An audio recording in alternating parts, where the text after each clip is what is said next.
Okay, everybody, so we're back on remote for a little bit, and it's kind of a good thing because this will give us some time to put things together for your assessment tests. I would encourage everybody to go and read the email that I sent out this morning. Everybody should have gotten that, and it just kind of explains how social studies is really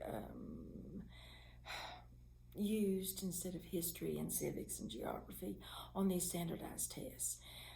They really want you to be able to understand things more than regurgitate back to them events from history. So anyway, so that may be a disadvantage for you, but just give it some thought about how you do some higher level thinking. Anyway, so I wanted to go over some things, and I've given you this paper right here is attached to today's lesson. And so if you can print that out or get that to where you can look at it. The first thing deals with a political cartoon. Political cartoons are always trying to say something behind the scenes. They are usually using satire, and they are trying to make a very big statement, very bold statement about what's going on. In this cartoon, you have President Biden and Uncle Sam. Now, you guys remember Uncle Sam is not a real person. He is, of course, symbolic of the United States, and especially of the United States government. So this cartoon shows President Biden and Uncle Sam going over the hill, and President Biden doesn't seem to be too unhappy about it, and Uncle Sam looks a little bit worried. So I want you to think about that. Look at what it's trying to say. Really, the title of it tells you everything if you're familiar with Mr. Magoo, which you probably aren't because that's an old-timey cartoon. But look at what's going on and just kind of analyze it. Think about it. It's really easy if you just stop and think about it. Most political cartoons are. You got to realize the newspaper where most political cartoons are found is really designed for people that have about a 7th grade educational level. So anyway, give it some thought and interpret it in your own way, and answer the questions at the bottom. It tells you how to go about doing that. Propaganda. I have tried to go over with you in a variety of different classes how propaganda is used to control the way we think about stuff. It was used in World War I and World War II. It was used with posters trying to encourage Americans to get involved in the war. Remember some of the different ones we've talked about where it shows America sleeping and it says, wake up, and the world is falling apart, do something. It was used during the Depression. It's always used. Forms of propaganda there's all kinds of different forms. I mean, if you looked it up online, you're going to find 2 or 3 pages of different types of propaganda. But usually the ones that are mentioned on these tests are the ones I've mentioned here. And one is bandwagon. Everybody's doing it. Jump on the bandwagon. You've used this with your parents, I'm sure. Everybody has one. Everybody's going to the party. Everybody's going to the ball game. Why can't I go? Because everybody else is doing it. That is bandwagon. Testimonial is where somebody says, this worked for me. I'm 120 years old, but I look great because I use this marvelous cream. Testimonial, remember, these people do not have to be truthful. They can tell you anything they want to. But that is a type of propaganda, trying to get you to think a certain way because they want to control your actions. They want you to buy something, or they want you to vote for someone, or they want you to act in a certain way, do a certain thing. Plain folks, I'm just one of you guys. I'll just be just like you. Politicians are great at this. They want you to feel like they're your next door neighbor, and so why wouldn't you vote for them? When oftentimes that's not the case at all. Repetition, which is spelled wrong, but you know how I am. Hearing something over and over and over and over again. We repeat it. Hopefully you'll remember it. Commercials, again, are fabulous for this because you will associate a song, or you will associate a phrase with a certain commercial. And that is, again, that's a way to get you thinking about something. Glittering generalities. It's like, I want everybody to be happy. I want to save the world. We want to, they're mentioning general things. Probably everybody wants to save the world. Everybody wants people to be happy. But they're not specifically mentioning how they'd go about doing it. So glittering generalities, that's just a common propaganda technique. So again, there's many, many more of those, but I want you to think about ways in which these could be used. I mean, think of an example. It says, explain in a couple of paragraphs how propaganda is used to influence people's thinking, including a minimum of 2 types of propaganda, and be specific. Use any one of those 2, or you can look some up online and use a different one.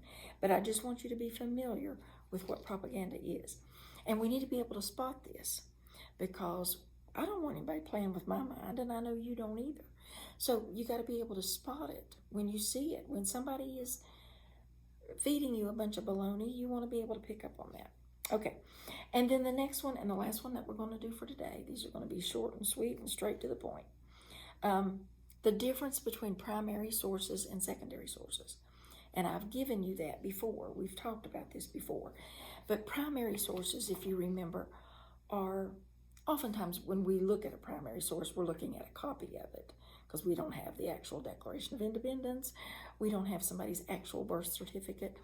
But primary sources are copies of, or the real thing, of actual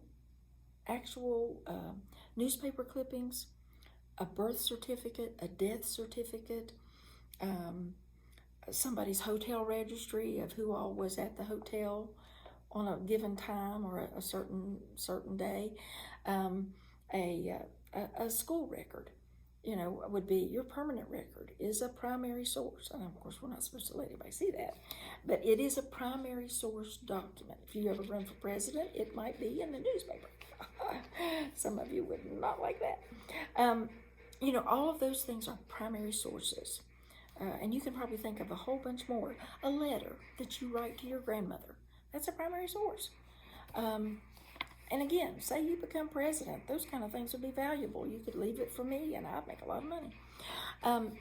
You become a famous artist, and sometime your doodlings and your scribblings that you've done while you're sitting in my class, they would be primary sources that somebody might use to write a book about you. All kinds of things like that are primary sources. An email. Today you'd use emails. Today you'd use text messages. All that's primary sources. They're the original, or a copy of the original when you're studying them. Something that actually happened. When you read a journal of a Civil War soldier, something like that, that's a primary source. That's giving you some insight into what that person was thinking as they were going through that event. Now, secondary sources are like your textbook, an encyclopedia, any type of a book that has been organized or put together using primary sources. So if you had an autobiography, well, not an autobiography, but just a biography of a person, and you would use some of their letters and maybe some newspaper clipping about them or what have you to compile your information in a book, then that is a secondary source. You have taken primary sources and you have used those to make your secondary source. It's like your textbook tells a story about history, but it's gotten that story from primary sources of the past, things that were written about Abraham Lincoln or Thomas Jefferson or what have you. That's where we get our information. So anyway, for today, just thinking about these higher level thinking, or thinking about thinking, just as you're doing that, just think about the main things that I've given you today. Just think about political cartoons. And if you have available to you, a newspaper, look at the newspaper. Look at the political, there's always a political cartoon in the newspaper. Look at that and see if you can kind of interpret what's going on there. I mean, when you see these types of things, you probably dismiss them. You say, I'm not going to try to figure that out. Well, take a minute and try to figure that out. Look at it. Look at who's involved. Maybe if it has a title, look at its title. Like Mr. Magoo, you know, that's automatically supposed to be rather satirical. But anyway, look at it and give it some thought. Just stop and think about it. You can look up all kinds of political cartoons online. It wouldn't hurt to go through some of those and just kind of see if you can interpret them and decide what they're trying to say. And again, the propaganda, think about ways in which that can be used and give some examples. And then on the last part, primary and secondary sources, I just wanted you to make a T-graph. You guys remember what a T-chart is. You're comparing two things. So you could put down primary and secondary and just give me a list of some things that you can think of that would be primary or secondary. The phone book would be a secondary source, okay, because that's not, but then it also could be used maybe as a primary source. I don't know, but you can put it down as secondary. Anyway, give it some thought. Think about these things. Don't spend this week just goofing off. Use your time wisely. We're getting close to the end of the school year. We may be remote for a little bit. I don't know how long this will last. Doesn't matter. We can do it. We've done it before. So anyway, just do your best.